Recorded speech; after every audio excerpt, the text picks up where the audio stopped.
भोला संगे सुतली से जरिया त गौरा रानी पूछेली, गौरा रानी पूछेली हो, ए शिव जी कवन कवन हम व्रत करी, पिया के उमर बढ़त सिंदूराया मर रहे हो।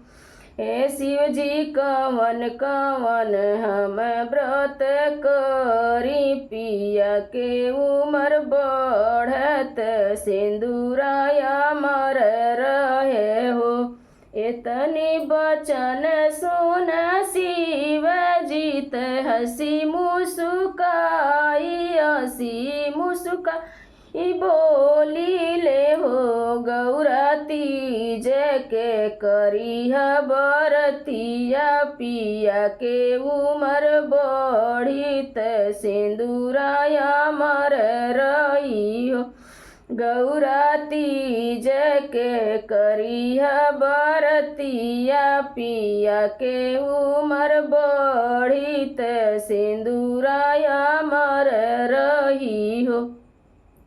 तीज के व्रत बड़ा पावन औरो मन भावन, औरो मन भावन हो, गौरा निर्जल करिया भादो के तीजियत, शिव के पूजन करिह सोरहो सिंगार करिह हो।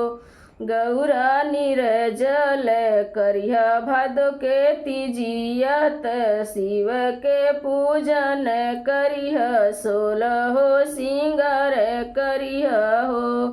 गौरा सोरहो सिंगार तू ही करिहत, शिव के पूजन जय सिंदूराया मर होई है हो। गौरा सोरहो सिंगार तू करिहत, शिव के पूजन जय सिंदूराया मर होई है हो।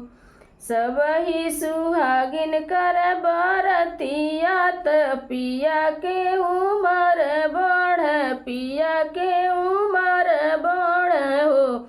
गौरा जन्म जन्म रहे ही बात त सिंदूराया मर रहे, सुखी परिवार रहे हो। ए गौरा जन्म जन्म यही बात रहे, सिंदूराया मर रहे, सुखी परिवार रहे हो।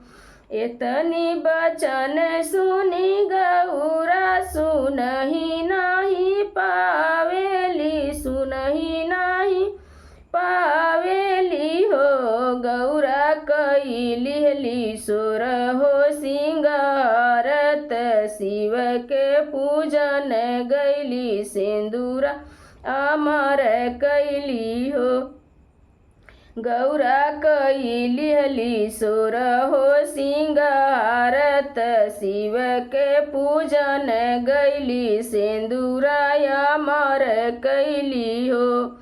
भोला संगे सुतली से जरिया त गौरा रानी पूछेली, गौरा रानी पूछेली हो। भोला कवन कवन व्रत करी, पिया के उमर बढ़ सिंदूराया मर रहे हो।